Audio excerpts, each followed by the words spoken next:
research, only my own experience. Some of it may connect with you, some of it may not. None of it is necessarily true. Use it at your own risk.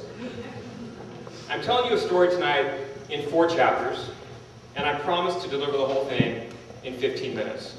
So here we go. Chapter 1. Do I really need to like my parents? That's funny. When I was your age, I didn't have what I would call a positive relationship with my parents. I felt like they just didn't get what it was like to grow up in the contemporary society of the 1970s. I can remember one time when they were away for the weekend, and I knew what I was allowed to do and what I wasn't allowed to do when they weren't home. Well, I did what I wasn't allowed to do, and then I lied about what I was doing to try to cover it up. Yeah, that happened just that one time. Anyhow, I got caught. You think this mom mafia is a new thing? Well, it's not. I got caught, and I'm still not sure how. The consequence I got was being grounded for 1 month. A month for that. Was it really that big of a deal? And as it happened, I had a ticket to go with some of my friends to see Tom Petty and the Heartbreakers in concert 3 weeks after this little infraction. So, concert ticket in 3 weeks, grounded for a month. Now, don't you think we can be reasonable about this? Can't we work something out? Maybe be a little flexible? I mean, I'd had these tickets for weeks. As you might have guessed, the answer was no. At times like this, and many other times, I found my parents to be so annoying.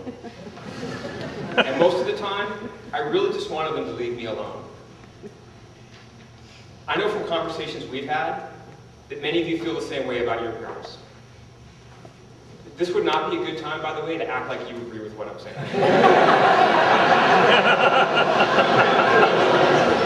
It would be better to appear like you have no idea what I'm talking about, and how could this possibly have any relevance to me? While you're doing that, listen to what I have to say. I offer you this from my experience. Over the decades of my 20s and 30s, as I gained a little maturity and a lot of hindsight, I realized a lot of things about my teen years.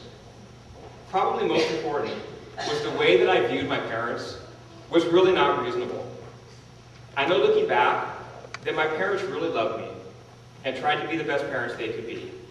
Much of the time, and probably most of the time, that we had conflict, it wasn't them being deficient in judgment and good sense, it was me. I'm finding the older I get, the more I appreciate my parents for the role they played in my life, and I wish I could have more time with them. As strange as this may sound to you today, I expect that many of you will have a similar experience. You are tonight on the cusp of the most significant transition you've ever experienced.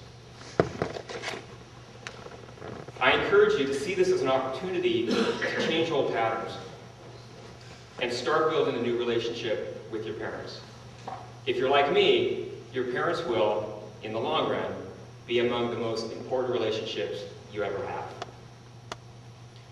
Chapter 2. Why am I really going to college? One of the many things we take for granted in this community is that nearly all of you are leaving high school and entering college. But whether or not college is part of your immediate plans, the next 4 to 5 years will be significant. It will be a great time for you to learn, to experience leadership, and to practice how to be a responsible adult. It will also be a great time to screw around and practice profound irresponsibility.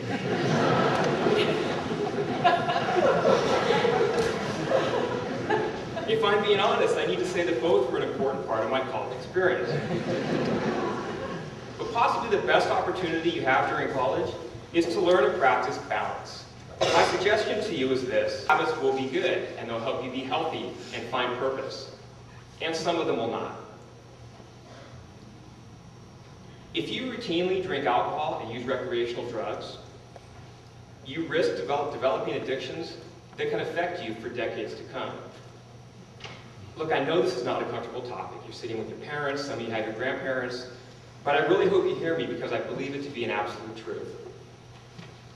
Many of my friends from high school and college, now in their 40s, are still affected by habits they developed when they were in their teens and in their 20s. You know, as I sat in my empty classroom on Memorial Day, listening to Led Zeppelin, working on my address, I realized just how fortunate I am that none of you knew me when I was your age. Because, you know, if you did, you'd be just as surprised that I am, that my path through life, you know, baccalaureates used to be such nice and decent events. Anyhow, here's where I'm getting with this. I'm not in any position to preach to you about how you need to live a perfect life with no transgressions. That would be the most hypocritical thing ever. What I'm suggesting, though, is that you be thoughtful about what you do and how you spend your time. As my wife often reminds me, this is not a practice life. You're living the real thing every day.